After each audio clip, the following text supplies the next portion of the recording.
Assalamualaikum warahmatullahi wabarakatuh. Perkenalkan, nama saya Nurul Fitri Ahra dengan NIM 184724159 kelas 28E. Nah, di sini saya akan membahas tentang media pembelajaran GBPM atau Garis Besar Program Media.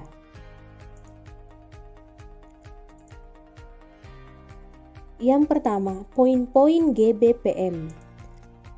Pada poin-poin GBPM di sini ada 7 poin, yaitu yang pertama, analisis masalah atau kebutuhan, kemudian yang kedua, karakteristik siswa, yang ketiga, nama media, yang keempat, alasan pengembangan media, yang kelima, tujuan pembelajaran atau standar kompetensi dan kompetensi dasar, yang keenam, flow chart, yang ketujuh, dan yang terakhir storyboard.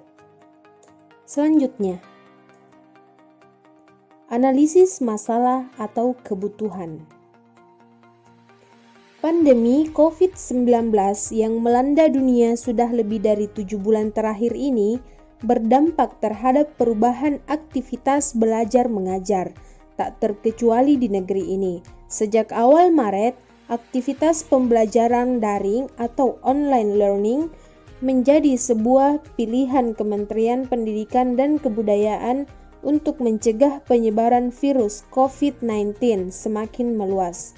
Praktik pendidikan daring ini dilakukan oleh berbagai tingkatan jenjang pendidikan sejak tingkat SD, SMP, SMA hingga perguruan tinggi. Dilihat dari beberapa aspek dalam pembelajaran, siswa akan lebih cepat bosan, bahkan tidak mengerti dengan apa yang disajikan oleh guru. Olehnya itu, dari permasalahan tersebut, kita sebagai guru dapat mengembangkan beberapa media pembelajaran yang dapat membuat siswa tidak bosan dalam mengikuti pembelajaran daring, utamanya media audiovisual dalam tingkat kelas rendah di SD. Selanjutnya, karakteristik siswa. Dalam hal pembelajaran ada beberapa karakteristik siswa di kelas rendah.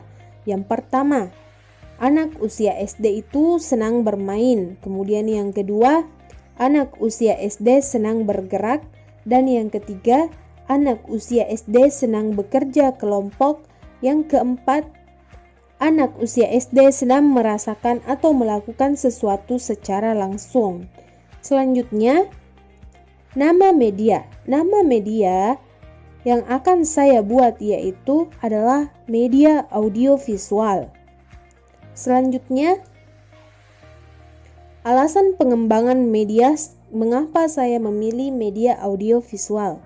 Nah, yang pertama kita lihat, dalam pemilihan metode pembelajaran tentunya membutuhkan suatu media pembelajaran yang dapat membantu seorang guru dalam menyampaikan pesan bisa lebih jelas dan dipahami oleh siswa.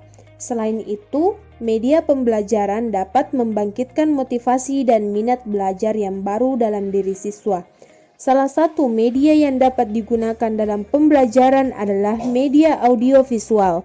Media ini mempunyai kemampuan yang lebih karena media ini mengandalkan dua indera sekaligus, yaitu indera pendengaran dan indera penglihatan. Dengan media tersebut diharapkan bisa membangkitkan motivasi dalam belajar dan memperjelas materi yang disampaikan. Memperkuat dari pendapat tadi, ada banyak kelebihan video ketika digunakan sebagai media pembelajaran. Di antaranya, menurut Nugent 2005 dalam Smaldino dan kawan-kawan 2008, video merupakan media yang cocok untuk berbagai ilmu pembelajaran seperti kelas, kelompok kecil, bahkan satu siswa seorang diri sekalipun. Nah, dalam pendapat ini, media audiovisual sangat cocok di masa pandemi COVID-19 saat ini. Nah, hal itu tidak dapat dilepaskan dari kondisi para siswa saat ini yang tumbuh berkembang dalam dekapan budaya televisi, gadget, di mana paling tidak setiap 30 menit menayangkan program yang berbeda. Dari itu, video dengan durasi yang hanya beberapa menit mampu memberikan keluasan lebih bagi guru dan dapat mengarahkan pembelajaran secara langsung kepada siswa. Selanjutnya, tujuan pembelajaran atau standar kompetensi atau kompetensi dasar. Yang pertama, dengan bernyanyi dan bermain, siswa dapat menyusun huruf A sampai F, A sampai Z dengan urutan yang benar. Kemudian yang kedua, dengan melihat contoh nama, siswa dapat menyusun nama mereka dari kartu-kartu huruf dengan tepat. Yang ketiga, dengan mendengarkan contoh dari guru, siswa dapat menyanyikan lagu ABC dengan benar. Selanjutnya, dengan penjelasan dari guru, siswa dapat mempraktikkan posisi duduk yang benar pada saat menulis dengan tepat. Kemudian yang terakhir, dengan penjelasan dari guru, siswa dapat mempraktikkan cara memegang pensil yang benar pada saat menulis dengan tepat. Kemudian, selanjutnya, flowchart.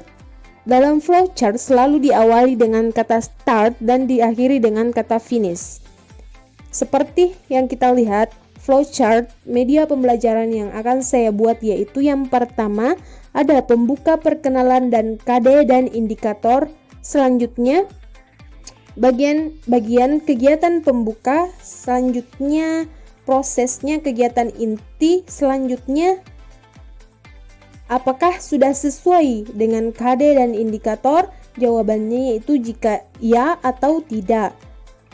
Jika tidak, maka kita kembali ke kegiatan inti. Dan yang terakhir, finish. Seperti yang saya katakan tadi, flowchart selalu diawali dengan kata start dan diakhiri dengan finish. Selanjutnya, storyboard. Storyboard yang akan saya tampilkan pada media nanti yaitu ada beberapa video tentang bagaimana cara anak untuk mengetahui dapat menyusun huruf-huruf alfabet. Nah, yang pertama di sini gambar dengan bernyanyi dan bermain, siswa dapat menyusun huruf A sampai F dengan urutan yang benar. Selanjutnya, yang kedua, dengan melihat contoh nama, siswa dapat menyusun nama mereka dari kartu-kartu huruf dengan tepat. Kemudian, yang ketiga, dengan mendengarkan contoh dari guru, siswa dapat menyanyikan lagu ABC dengan benar. Kemudian yang keempat, dengan penjelasan dari guru, siswa dapat mempraktikkan posisi duduk yang benar pada saat menulis dengan tepat. Dan yang terakhir, dengan penjelasan dari guru, siswa dapat mempraktikkan cara memegang pensil yang benar pada saat menulis dengan tepat. Mungkin itu saja materi tentang media pembelajaran. Sekian dan terima kasih. Wassalamualaikum warahmatullahi wabarakatuh.